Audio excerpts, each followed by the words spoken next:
Pilipinas ang ating oras, 6 na minuto makalipas ang alas 10 ng umaga. Sit back, relax, at makipagkulitan sa inyong favorite beshies tuwing Sunday morning. Samot-saring usapan, anything from A to Z. Sagot na yan ng Diyosa ng Bayan. Diyosa Cruzat at ng nag-iisang hiyas ng radyo, Wina Pearl Hesoro sa Huntahan. Huntahan.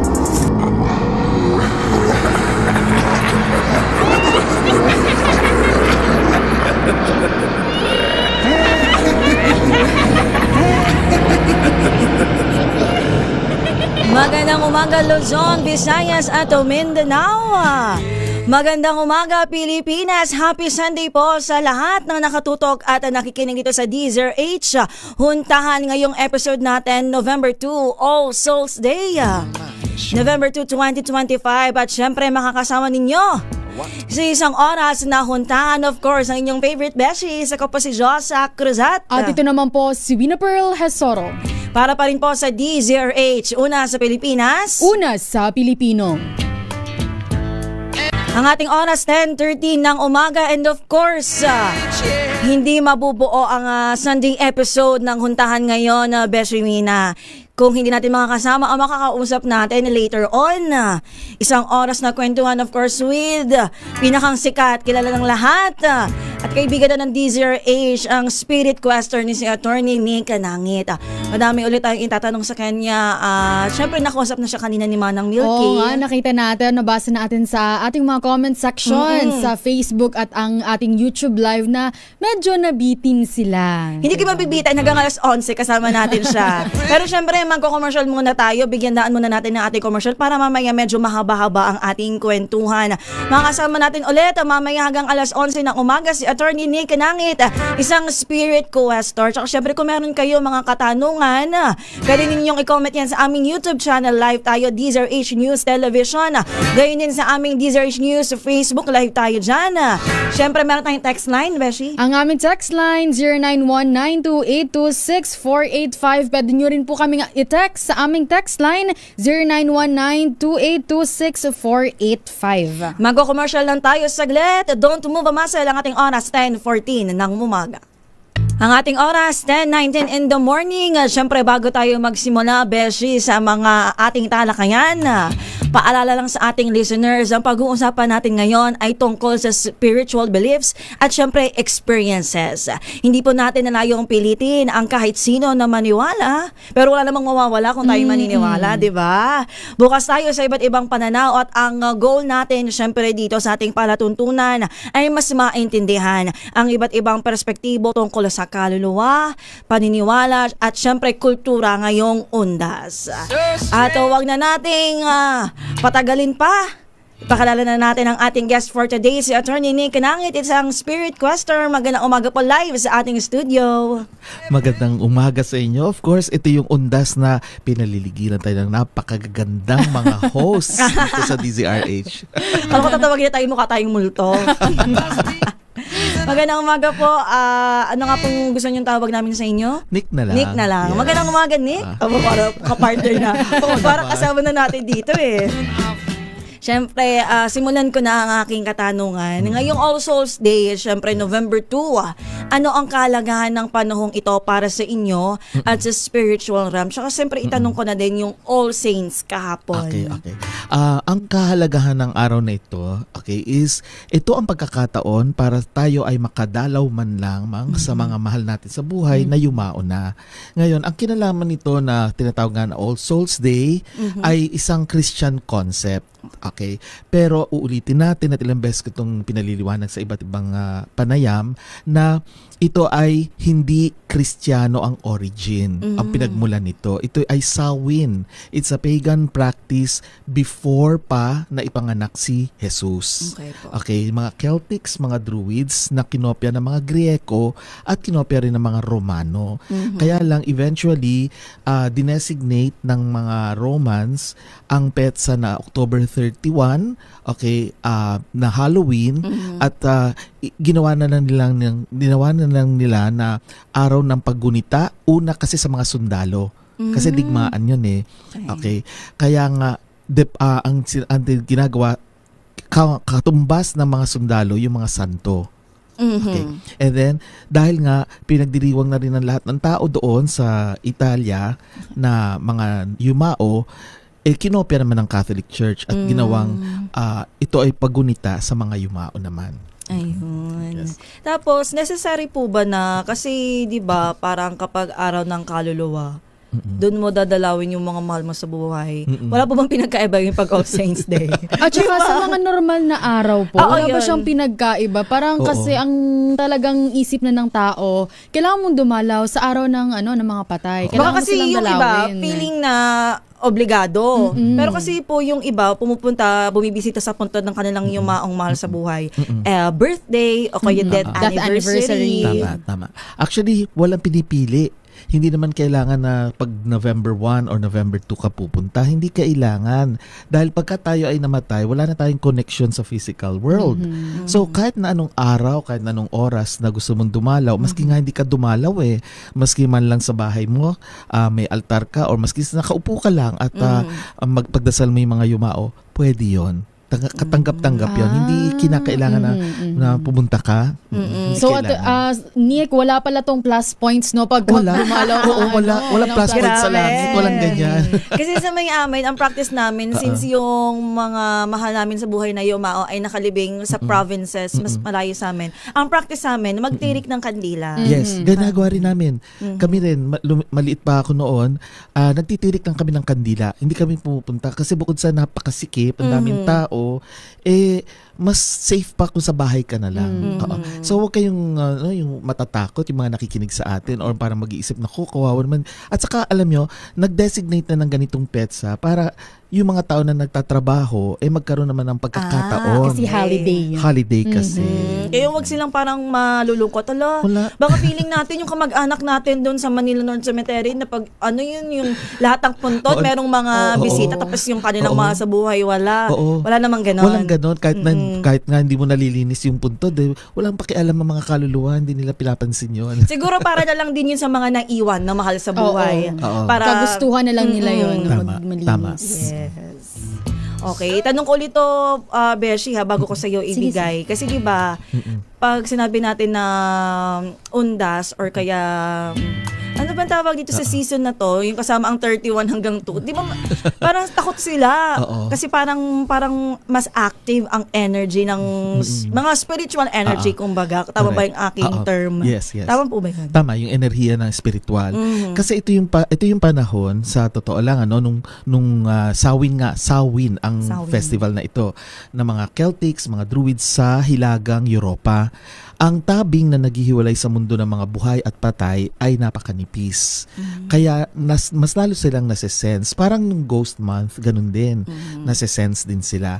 Kaya pagdating sa spiritual na pag-uusap, okay, yes, mararamdaman sila, pero hindi ibig sabihin na doon lang sila nagpaparamdam. Buong taon, pwede silang magparamdam. Okay, so huwag kayong matakot. Huwag kayong matakot.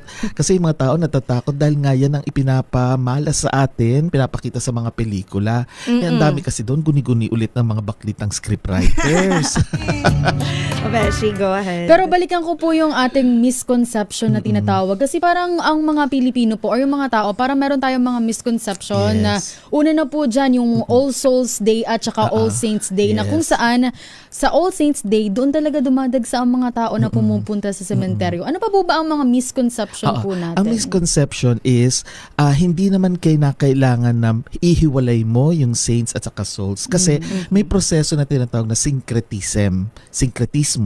Yan ay para yung mga sinakupan mo ng mga tao ay sumunod sa mga patakaran. Kasi ang Roman Empire noon, ang imperyo ng Romano, nasupil na nila ang iba't ibang mga Grieko. May mga tradisyon, may mga practices ang mga Grieko, paano mo sila mapapasunod sa bagong imperyo, sa bagong pamahalaan. So, kailangan kopyahin mo yung ginagawa nila.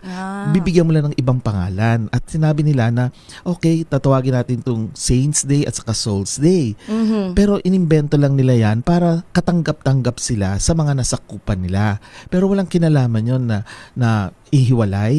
Kasi pwede ka pumunta ng 1, pwede ka pumunta ng 2, kahit na nga hindi ka pumunta eh.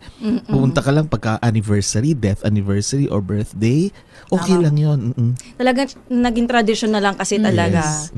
Tsaka syempre katulad nung nabanggit kanina ni Nick na parang binigay lang yung holiday para doon sa mga nagtatrabaho para magkaroon ng chance na bumisita sa kanilang loved ones. Tama. Uy, yung mga nakikinig sa atin dyan, baka meron kayong katanungan, pwede ninyong i-comment. May mga nakikita ka na ba dyan, Beshi? Tsaka syempre, meron din tayo sa text line. Maya-maya, Beshi, pasadahan natin itong mga nagko-comment. Meron. Sige, bago tayo ulit mag-commercial, magtatanong ulit ako kay Nika. Naniniwala ba kayo bilang spirit questor na binabalikan tayo ng ating mga yumaong mahal sa buhay sa ganitong panahon? Tsaka ano yung kanilang tawag dito, ways Okay. para iparamdam sa iyo na kasi 'di ba kapag undas, kalimitan tayo naaalala natin sila. Sila ba naaalala nila tayo? Kasi parang may mga narinig ako nung bata pa ako na kapag yumao na ang isang tao, parang wala na silang hindi na nila naaalala memories. Oo. Kung nasan man sila nandoon. Alam mo, napakaganda ng tanong mo, Diyos. Ano? Kasi sa totoo lang, pag tayo ay namatay, putol na ang ugnayan natin sa physical na mundo. Oo. Ang paraan, maraming paraan. Pero isa sa mga paraan na nagpaparamdam sila ay sa panaginip. Okay? At hindi kinakailangan tuwing November 1 lang or November 2 sa panaginip, isa yung paraan. Nasa ibang dimension sila. Lagi kong sinasabi yan sa lahat ng mga kaluluwa na nakakausap namin. Hindi yan lugar, kung hindi dimension, estado. Nandun sila sa lugar, sa estado na yan na mas may kakayanan sila na tumulong sa atin, lalo na pag may problema tayo. So kapag iniisip mo lang, halimbawa may mabigat kang problema, tapos inisip mo ang mong magulang, halimbawa, alam nila yon, nasa-sense nila, pero hindi sila yung umiiyak dahil putol na nga yung kaugnayan nila. Hindi sila ganoon. Alam lang nila yung pinagdadaanan mo at tutulungan ka nila sa ibang paraan. Halimbawa, nang problema ka sa pera, biglang-bigla na lang may tatawag sa'yo na ng kailangan pala niya ng tulong at babayaran ka. Parang saan ang galing yun, di ba? Hindi mo alam ang story behind it, pero tumulong na pala sa'yo ang yumao mong magulang. Pwede yun. Nangyayari yun kadalasan.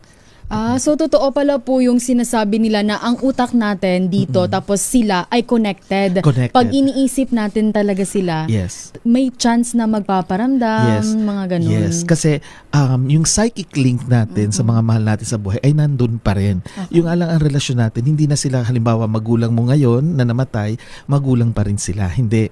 Kasi marami tayong past lives. So posibleng kapatid mo siya noon or anak mo siya noon. Yes. So pag nakita ka ng kaluluwa, nakikita lang niya ikaw bilang isa ring kaluluwa na kailangan ng tulong niya. Matanong ko lang yung nabanggit mong past lives, ni kasi parang sabi mo parang noon maaaring anak mo siya or nanay mo siya. Ibig sabihin yung mga kamag-anak mo ngayon konektado pa rin sa past lives mo. Oh yes, chances are nagkita-kita na kayo, iba-iba lang ang relasyon nyo. Parang deja vu, no? Oo, parang gano'n. Parang may naparoon na akong movie na gano'n, kaya parang medyo nung nag-sink in sa utak ko, parang, totoo yun. Nakakonect. Reincarnation. Kasi we are always given chances na tulungan ang kapwa kaluluwa natin sa iba't ibang paraan. Parang ang ganda ng concept na yun, di ba? Parang, pero may chances ba na yung mga kamag-anak mo ngayon nung past life mo, hindi mo sila kamag-anak kundi friend lang? Pwede. Pwedeng kaibigan mo lang siya dati, tas pwede rin naman naging asawa mo siya, tas ngayon naging kapatid mo siya.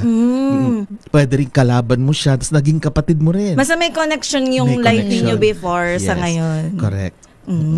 Pero Nick, balikan ko lang yung natin, yung kanina na paano natin malalaman if may something or andyan ang presence nila? Ang ganda rin ng tanong mo, no? May something. May something, malalaman mo yan, kasi simulan natin dun sa sinasabi nating psychic senses. Di ba ang alam lang natin yung physical senses natin? Ano yon? May mata tayo, nakakakita, may tenga tayo, nakakarinig, may ilong, nakakaamoy, may bibig, nakakapanlasa, at meron tayong sense of touch. Nakakaramdam tayo. Lahat ng physical senses nito may katumbas sa psychic senses naman. So may mga bagay na nakikita tayo pero hindi nakikita ng ibang tao. Clairvoyance. Meron namang nakakarinig na hindi naririnig ng iba. Halimbawa, pumasok ka sa isang bahay, naririnig mo parang may mga batang umuungol o kaya may parang tumatawag ng pangalan mo. Gumagana yung clear audience mo. O kaya minsan naamoy mo na lang bigla parang may kandila o kaya bakit may pabango o kaya bakit parang amoy rosas, 'di ba? Wala naman, 'di ba? Nagluluto nga ng bagoong yung kapitbahay mo. O 'di ba? Kasi nga nagpaparamdam din sa iyo. Clear gustus naman 'yon. Sa lahat ito ng senses natin may katumbas. Kaya yan ang isang paraan ng pagpaparamdam. Halimbawa, ikaw ay nagtatrabaho, busy ka. Tapos biglang parang may dumaan sa gilid ng mata mo, 'di ba? Na akala mo pero wala naman, 'di ba? O kaya bigla na lang naamoy mo may kandila, pero wala naman. Tapos biglang may tatawag sa iyo na namatay na pala si ganito. Ay, oo. Yes. So yun ang paraan ng pagpaparamdam na naamoy mo yung kandila o kaya may parang dumaan sa paligid mo. Pero Nick, balikan ko yung yung sinasabi natin na parang goosebumps. Ayan. Yan, totoo po ba yun yes. na tapos parang pag nakaka-feel ka ng mainit, malamig? Yes. Totoo yan. Yung goosebumps na yung tumitindig ang balahibo mo, okay, yan ay clear sentience. Yung imbis na hawakan ka, wala namang humahawak sa'yo, pero parang may humawak. Na lamig ka, pero mainit ang panahon. O baligtad, biglang uminit, pero malamig naman yung panahon, di ba? Kasi gumagana yung sense of psychic touch. Clear sentience naman yon. At marami natin ganyan, di ba? Nakakaramdam na minsan, bakit parang may nakayakap sa'yo o parang biglang lumamig, di ba? O kaya biglang uminit, di ba? Ibig sabihin noon, malamang may nagpaparamdam. Yun. Madami pa tayong pag-uusapan pero syempre kailangan muna nating mag-break. Ang dami nating pumapasok sa ating isipan. Yung iba dyan, gumagana na ang psychic senses sa pakikinig at panonood lang sa atin. Pero magko-commercial muna tayo ang ating oras, 10:33 in the morning. Pakabilis ng oras pero ang dami pa nating katanungan kay Nick Nangit. Kasama po natin siya ngayon live dito sa studio, dito sa programang Deezer H Huntahan. Pero bago natin puntahan ang mga magandang tanong ni Wina Pearl, ni Beshi Wina na napag-usapan namin off-air, tanong ko lang din kasi kanina pinag-uusapan natin yung psychic senses. May mga tao ba na never nilang parang gumagana yung psychic senses nila? Oh, yung never, Never, okay. Yes. Alam nyo kasi, ang pinakabukas talaga ang mga bata. Okay. Ayun. Bakit? Kasi pure sila, inosente pa. Walang bahid, walang kahit na anong problema. Kaya sila, mas lalo nilang nararamdaman ang mga bagay-bagay na ang mga matatanda sinasabi sa kanila, naku, guni-guni mo lang yan, may imaginary friend ka na naman, di ba?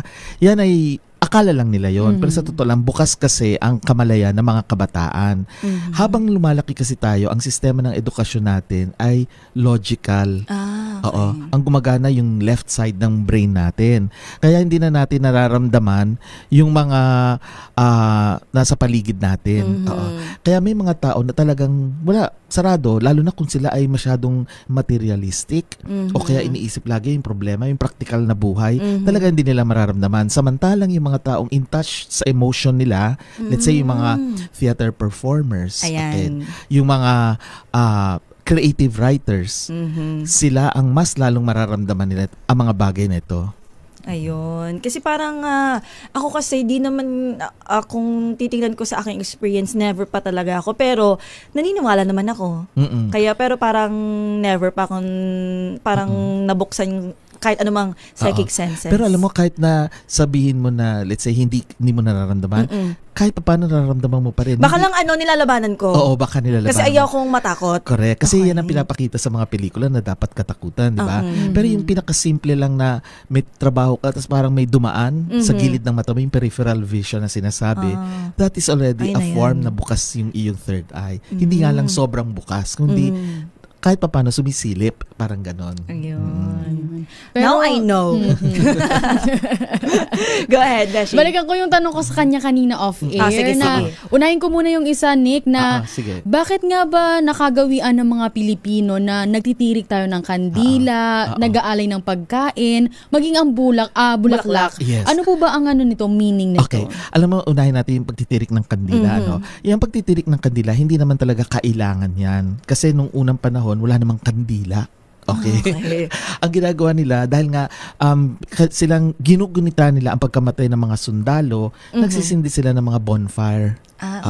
Besides, medyo malamig na yung panahon kasi taglagas na lamig na, winter. Kaya ganon. Through time, dahil nag-invento na yung kandila, naisipan ng Catholic Church na magkaroon ng kandila to represent the divine light. Yung liwanag. Okay, so tama naman yon kasi pagka nagsisindi ka ng kandila, hindi lang natin namamalayan yon, pero ang kandila ang nagre-representa sa dakilang lumikha, yung liwanag. Kasi yung mga namatay na mga nakausap namin, laging may nakikitang kaming liwanag na tatawid sila. Pag tumawid sila, tapos na. Nandun na sila sa ibang dimensyon. So yung kandila, ganun din.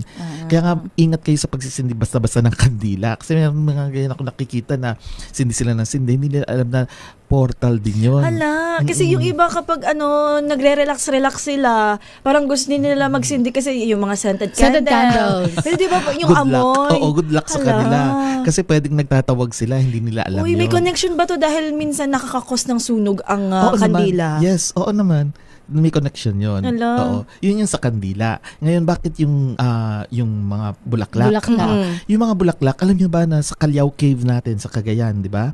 Nakita na nila yung Denisovan na race na nauna pa sa Neanderthal, mga sinaunang tao, millions of years ago. Nakita nila dun sa mga buto, bakit parang merong natitirang mga bulaklak? Ibig sabihin, sabi ng mga anthropologists, meron na daw indikasyon yun na pag naggugunita sila ng mga namatay, nilalagyan nila ng bulaklak. Oo. Doon nagsimula yun noon pa. Syempre, na-carry over na yan hanggang sa, eto na, nag-aalay tayo ng mga bulaklak. Oo. Kasi yan naman, sinisimbolize naman yan, yung pagbangon muli, o kaya yung buhay ulit. Kasi ang bulaklak represents life. Okay? Kaya nga 'di ba kapag winter, pag mag-spring, sisibol na ulit ang mga halaman, ang mga bulaklak. Okay? Yun namang atang o yung pag-aali ng pagkain, Eastern traditions naman yan. Halimbawa sa China, Japan, ganyan. Nag-aalay sila sa mga yumaon nila, hoping na parang ito yung magsasabi na huwag kayong magutom sana. Pero hindi naman nila kinakain yan. Sa totoo lang, kumakain yan, mga langga, mga peste, mga taga. Pero bilang paggunita na lang yan, pero hindi naman kailangan magbigay ka ng atang. Ayun. Ganun pala yun. Kasi parang, syempre, lahat talaga ng tao talagang bumibili ng kandila, nag-aayos pa yan, nagpapa-arrange pa yan ng bulaklak. Minsan yung favorite na bagay ng taong namatay, binibigay nila doon. Favorite na bagay na pagkain, na drinks, mga ganyan. Kaya kung yung namatay, mahilig sa bag. Di ba naglalagay sila ng bag doon? Nakikita ko yung pinopost pa sa social media. Hindi na kailangan, hindi naman nila naaamoy na yan Wala naman silang pakialam kahit na ilagay mo doon. Mas gusto nila yung pagdarasal or yung panalangin sa tama kanila. naman. Pero Nick, dako ako sa isa ko pang question kasi kanina na-curious talaga ako kasi na pag-usapan natin na pag may mga yumao nating mahal sa buhay, ang mga yumao nating mahal sa buhay, may tendency na syempre sa panaginip mo, nakikita mo siya or ganun, nagpaparamdam sila sa panaginip mo. Kasi ako 2024, nawala ang dalawa kong lola, pareho kong lola. Na pinakang close mo. Pinakang close ko, mahal na mahal ko yung dalawa kong lolang yun. Pero sa kanilang dalawa, yung isa, napapanaginipan ko, pero yung isa, never ko pa napanaginipan. Ano ba ang meaning? Ano ba ang ibig sabihin pag gano'n? Okay. Alam mo, napakaganda kasi marami ng ganyan na nagtatanong din sa amin, sa akin, nagtatanong. Kapag hindi na nagpaparamdam ang isang yumao, ibig sabihin, okay na siya. Ibig sabihin, hindi na niya kailangan pang magparamdam sa iyo kasi nasa magandang estado na siya. Maging ikaw, alam niya na ikaw ay nasa maganda rin estado. Or tanggap mo na wala na siya. Yes. So hindi siya magpaparamdam, hindi na ikaw gagambalain kasi kaya mong maging mag-isa kahit wala siya. Yun. Ngayon, kapag naman nagparamdam yan sa panaginip, ibig sabihin siya mismo, meron siyang sinasabi niya, ipinapahiwatig niya sa'yo na hindi ka niya iniiwanan, na nandyan lang siya, pag kailangan mo nandyan siya. Kumbaga, pwede na siyang tumawid sa liwanag, pero ayaw pa niya. Okay. Choice niya. Choice niya yan. Okay. Yes. O kaya, siya ay nakatawid na, depende kasi sa panaginip mo. Pagka siya sa panaginip mo nagpapaalam or umingiti. Ibig sabihin, nagsasabi na siya na iiwanan na kita, hindi mo na ako mararamdaman kasi tatawid na ako sa liwanag. Pwedeng ganun din. Okay. Akala ko naman dahil medyo parang may unfinished business or something, oo. yung pala naman ay gusto ko pa niyang damayan. Oo. Kasi sinabi ni Nick, medyo napanatag ako na nasa magandang na pala sila. Yes. Kalagayan. Yun nga, kaya nga kapag hindi nagparamdam, may mga nagtatanong, kasi kumusta na kayo? Ano mo tinatanong ko sa kanila? Bakit ano sa tingin mo, naghatid ka sa station ng bus at gusto mo malaman kung nakarating na sa probinsya? Hindi ganun. Pag yan ay namatay, tapos na. Pag hindi sila nagparamdam, ibig sabihin, okay na. Oo, kasi yung iba, bakit kaya hindi sa akin nagpaparamdam, baka naman tampo na. Oo, walang ganon. Ganon. Oo, walang ganon. Diba? Mahilig ang mga tao sa ganyan. Iniisip nila pagka hindi nagparamdam sa kanila, baka di na nila ako naiisip, mga ganyan. Meron din mga tao, Nick, na mas gusto nilang napapanaginipan nila, nagpaparamdam sa kanila. Hala, parang hindi ba parang umaano yung energy? Parang pinipilit nilang isipin. Yes. Nakakaawa naman yung kaluluwa. Tama yung na sinabi mo, no, Josa? Kasi hinihila mo pabalik. Ayun. Imbis na nakakatawid na siya sa liwanag, pinapabalik mo siya. Mahirap yan para sa kanya kasi imbis na makatawid na siya, iniisip ka pa niya. Okay, so wag ganon. Mas pinakamaganda talaga yung ipanalangin mo sila. Okay. Panalangin lang naman talaga ang sagot sa Tama. lahat. Yes. Meron pa tayong isang para ituloy-tuloy ang ating usapan with Spirit Quester Attorney Nick Nangit. Siyempre sa pagbabalik niya ng huntahan ng ating oras 10:44. At kung kayo nakatutok kanina pa sa atin, sa ating programa na pag-usapan natin kanina bago mag-commercial ang mga panaginip.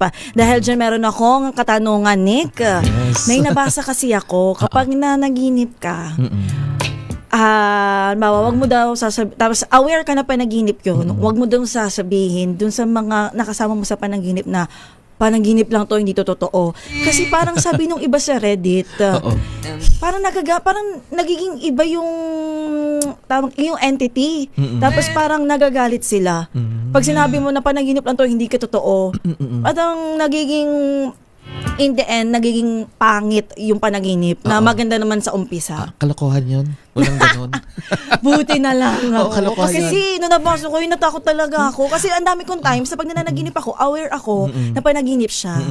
Okay po. Walang kwenta yun. Hindi totoo yung mga ganon. Kasi pag tayo ay nanaginip, bakit nagpaparamdam ang mga kaluluwa sa panaginip? Bakit? Kasi down ang defenses natin. Hindi tayo na gano'n, nagre-resist, di ba? Kesa naman magpakita na gising ka tapos nagpakita sa iyo yung multo, di ba matatakot ka, magugulat ka, lalo na kung ang itsura niya yung nung panahon na namatay siya, naduguduguan, matatakot ka. Pero kapag nagparamdam sila sa panaginip, hindi tayo nagre-resist. Tinatanggap lang natin, malumanay tayo sa panaginip. Pansin niyo yung pagka nanaginip kayo sa mga yumao ninyo, parang wala lang. Parang hindi ka natatakot, hindi ka tatakbo, basta nandun lang, di ba? Kasi nga down ang defenses natin, mas tanggap natin sila dahil kaluluwa yon na kinakausap tayo bilang kaluluwa rin. Kaluluwa to kaluluwa ang nangyayari. Okay. Kaya kapag sinabi mo sa kaluluwa mo na, teka, panaginip lang to, so what? It doesn't matter. Alam naman nila talaga na panaginip yun. Hindi siya magta-transform na magiging kung anong impacto or maligno. Walang ganon. Kalokohan niya ng mga social media ngayon. Grabe, kapag kumalat yung ganyan, talagang maniniwala at maniniwala. Ako naniwala nga ako, takot na takot ako. Buti na lang talaga, madalas ako managinip. Oo. Diba?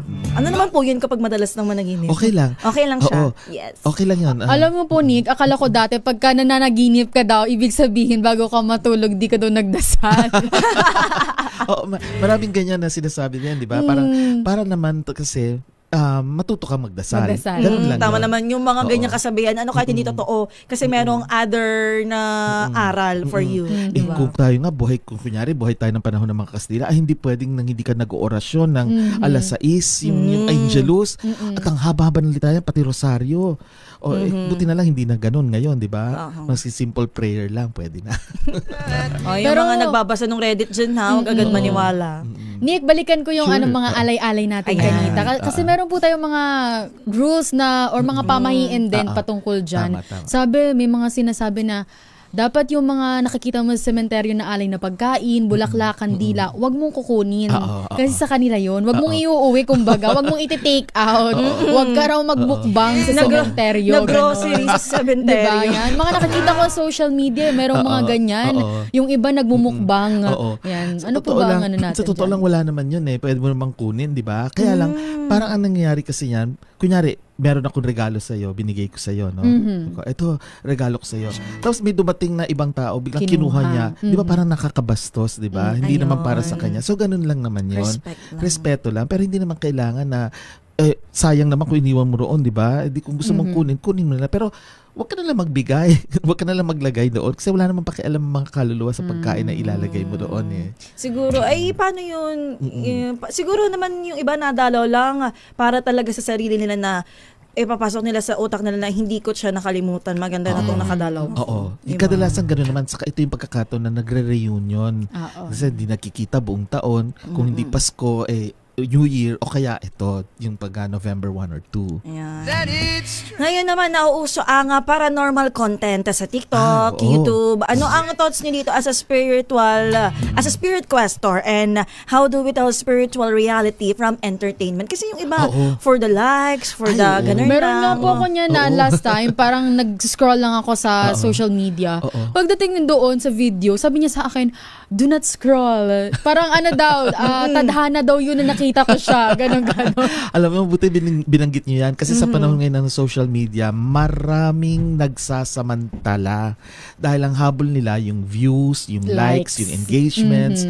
Huwag kayong magpapaniwala. Nagkalat na yung mga baklitang scriptwriters na ganyan. Naku, ang dami nila. Yan ang dahilan. Nung dati-rati kasi, hindi kami lumalabas sa media. Kami mga spirit questors. We are the only one that is respected throughout the Philippines. Okay? Lumabas lang kami because sabi nga ni Sir Tony Perez, the late Tony Perez, sabi niya, ang dami ng mga nagkakalat na mga kung ano nung mali-mali, panahon na para lumabas ulit tayo. Kaya lumabas kami 2003. I was a spokesperson then and tuloy-tuloy na yan. Tapos naglaylo kami pero bumabalik na naman ulit. So, kasi kailangan namin iwasto ang mga maling ikinakalat nila. Kaya huwag kayong magpapaniwala dyan sa social media na yan. Maraming kalokohan sila talaga. Kaya pag nakita mo lang, swipe mo lang kasi pagka pinanood mo yun, kikita pa sila, showcase pang kabuhayan at nakakapagpa-reband, nakakapagpatangos ng ilong, nagkakaroon ng panga, puro mga kalokohan kasi sila.